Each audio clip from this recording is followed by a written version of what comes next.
بسم اللہ الرحمن الرحیم۔ اگلا ہمارا سوال ہے جی 1956 کے آئین کی ناکامی کے اسباب یا وجوہات بیان کریں۔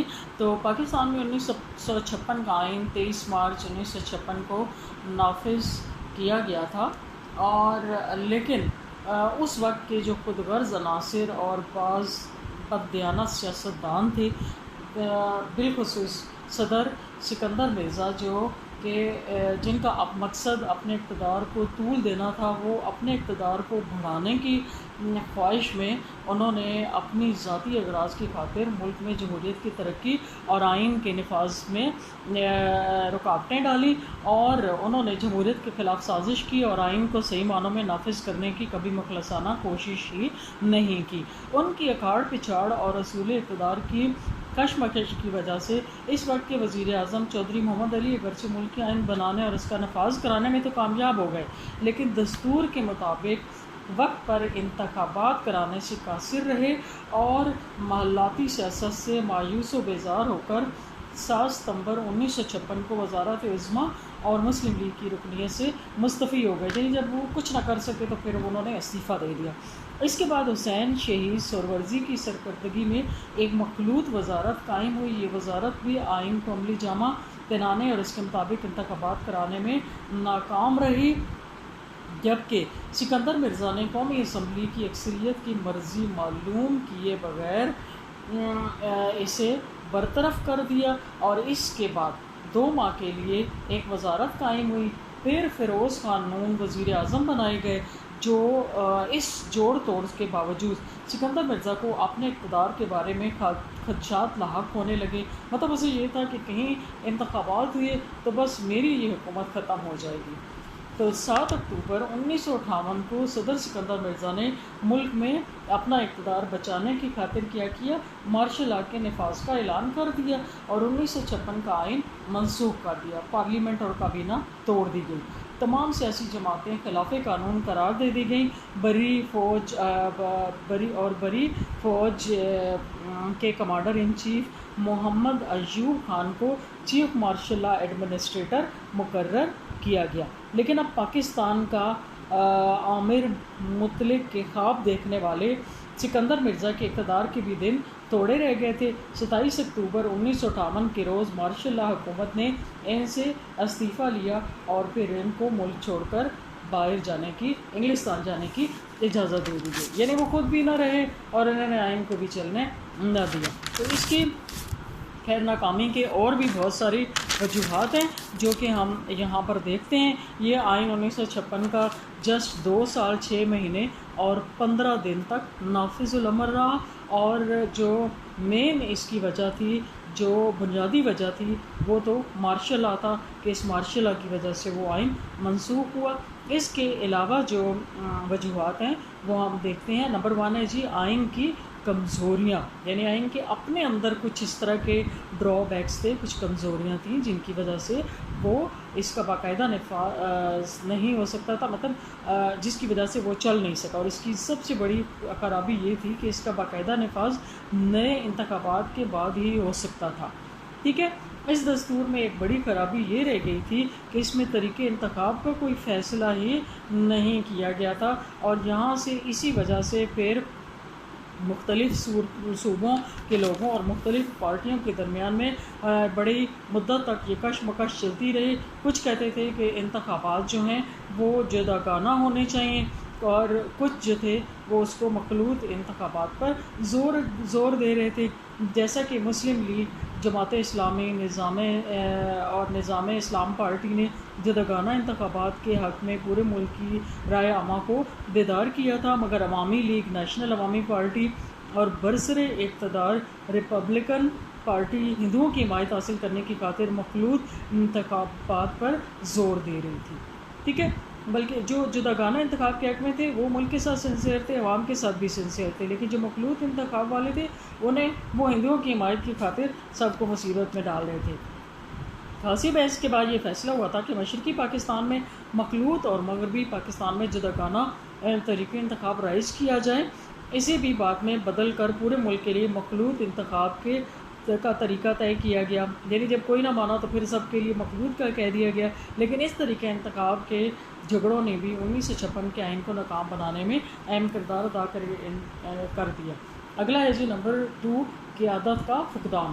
اصل بات جو تھی وہ اس وقت مسلمانوں کے پاکستان کے اندر ایک رہنما اور سنسیئر قیادت کا فقدان تھا، اسپیشلی قائد اعظم محمد علی جناح اور لیاقت علی خان کی دونوں کی وفات کے بعد قوم جو تھی وہ ان کی سرپرستی سے محروم ہو گئی تھی، اور اس وجہ سے ملک میں قیادت کا فقدان تھا۔ ایسی سنسیئر قیادت نہیں تھی کہ جو ملک کی باغ ڈور سنبھال سکے اور اس کو ترقی کی راہ پر، جمہوریت کی راہ پر گامزن کر سکے۔ اس وقت جو ملک کی باغ ڈور تھی وہ مفاد پرست اور لادین عناصر کے ہاتھوں میں آ گئی، جو نہ اسلام کے بارے میں خیر خواہ تھے، نہ جمہوریت کے لیے مخلص تھے۔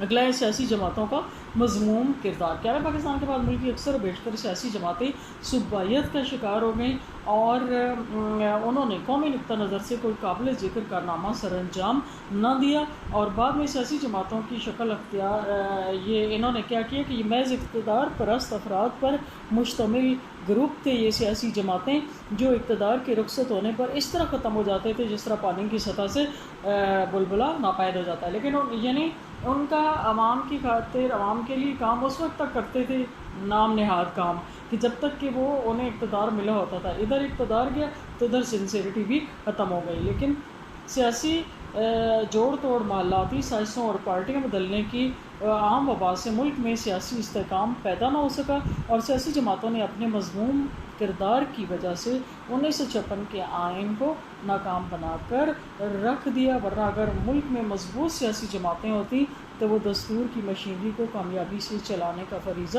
بڑی عمدگی سے ادا کر سکتی تھی۔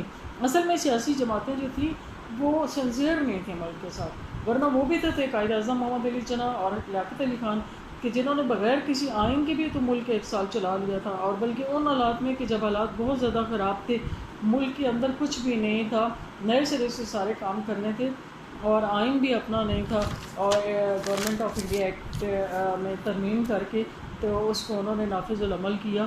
اور قائد اعظم حالانکہ وہ گورنر جنرل تھے، لیکن انہوں نے یہ نہیں سوچا تھا کہ میں گورنر جنرل کی کیا ذمہ داریاں اور میں نے کیا کام کرنا ہے، جو کام تھا سارے کام خود کیے۔ اصل بات ان کی سنسیئرٹی اور خلوص تھا۔ اگلا ہے جی بے اصول سیاستدان۔ سیاستدان بے لگام تھے، جب جی چاہتا پارٹی بدل لیتے۔ عوام میں احتسابی قوت نہ ہونے کی وجہ سے سیاستدانوں کی منمانی اور غیر آئینی کارروائیوں کو روکنا مشکل تھا، یعنی عوام جو تھے بیچارے غریب تھے، وہ ان کو کچھ کہہ ہی نہیں سکتے تھے، تو سیاستدانوں کو نوکرے، اور ساتھ میں سیاستدانوں کو نوکر شاہی کی حمایت بھی حاصل تھی، یعنی بیوروکریسی جو تھی وہ ڈومیننٹ تھی۔ اس طرح بلی جوئی کا کھیل جاری رہا، ریپبلکن پارٹی راتوں رات قائم ہوئی، اور دوسرے دن ڈاکٹر خان کو پارٹی کا لیڈر نامزد کرتے ہوئے صدر مملکت نے اسے صوبائی وزارت بخش دی۔ یہ قدم مارشل لا کے غیر آئینی دور میں ہی ممکن تھا جو دستوری حکومت نے اٹھایا۔ ٹھیک ہے، اگلا ہے جی سیاسی تربیت کی کمی۔ کسی ملک میں جمہوریت زیادہ تر سیاسی جماعتوں اور سیاسی اداروں کی کارکردگی کی بنا پر کامیابی سے ہمکنار ہو سکتی ہے۔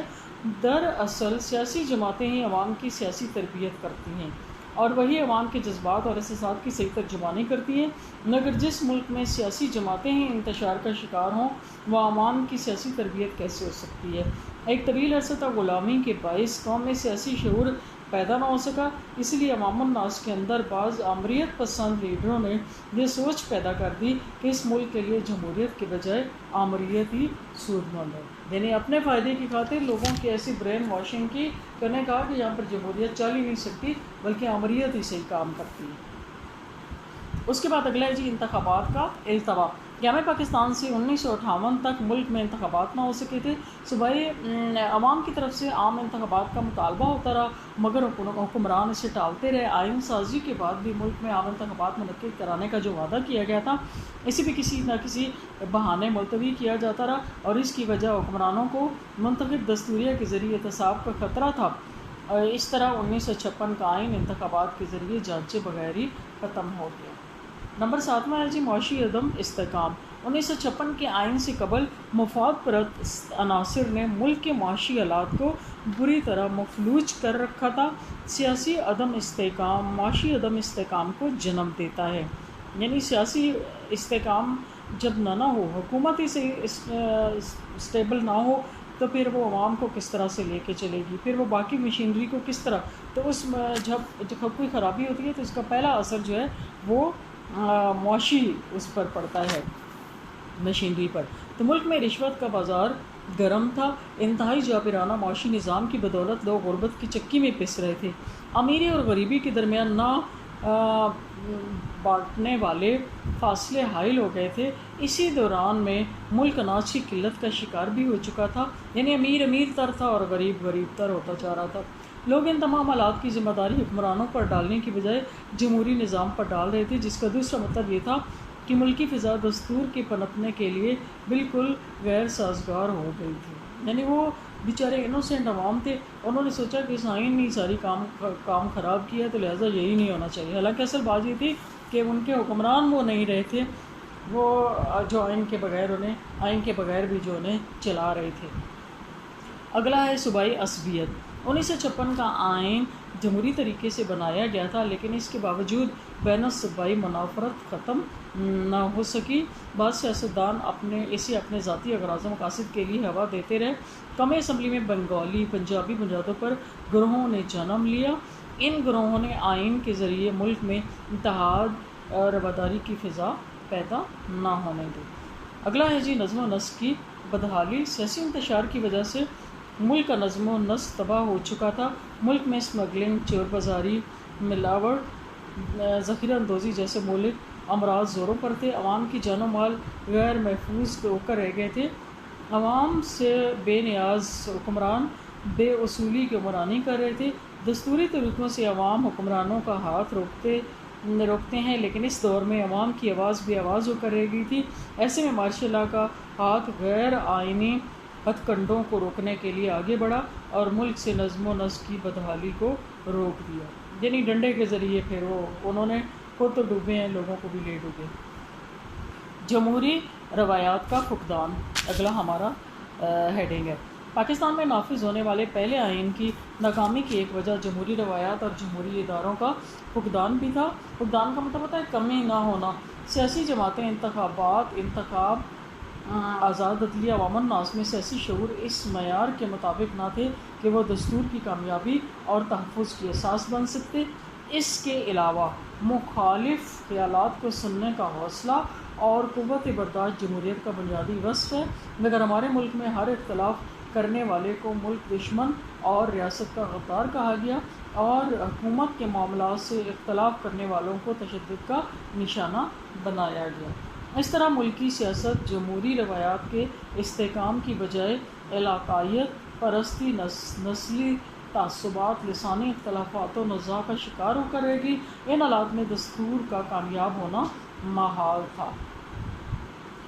نمبر 11 پوائنٹ ہے نوکر شاہی کا غلبہ. سیاسی جماعتوں کے باہمی انتشار کی وجہ سے نوکر شاہی کو کل پرزے نکالنے کا موقع فراہم کر دیا گیا، یعنی بیوروکریسی، جس کے نتیجے میں وہ بادشاہ بن گئے.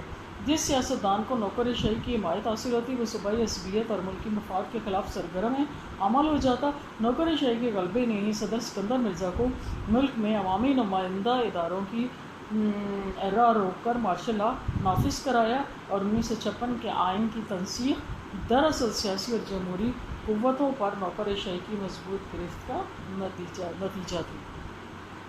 اگلا پوائنٹ ہے پارلیمانی روح کی خلاف ورزی. پارلیمانی نظام حکومت میں مملکت کی سربراہ کی حیثیت برائے نام ہوتی ہے. وہ مملکت کے جملہ امور وزیر اعظم کی مرضی اور منشا کے مطابق سر انجام دیتا ہے. مگر ہمارے ملک میں پارلیمانی نظام کی اس روح کی مسلسل خلاف ورزی ہوتی رہی، اور صدر مملکت کی طرف سے حکومت کے کاموں میں پے در پے بے جا مداخلت ہوتی رہی. صدر اور وزیر اعظم کے باہمی تصادم اور صوبائی حکومتوں کی کارکردگی میں مرکزی حکومت کی دخل اندازی سے حکومتیں پلک جھپکتے ہی تبدیل ہو کر رہ جاتی ہیں اور ملکی میں نافذ جمہوری آئین منہ تکتا رہ جاتا ہے. یہی وجہ ہے کہ 1956 کا آئین اپنی بیشتر خوبیوں کے باوجود ملک میں کامیابی سے نافذ نہ ہو سکا. یعنی جس کا جو اختیار نہیں تھا وہ اس کو اپنا اختیار سمجھتا رہا، اور جس کے اختیارات تھے اس کو وہ دباتا رہا. لہٰذا اس نے پورے ملک کو کیا کر دیا، اس کے اوپر مارشل لا نافذ کر دیا اور 1956 کا آئین منسوخ ہو گیا۔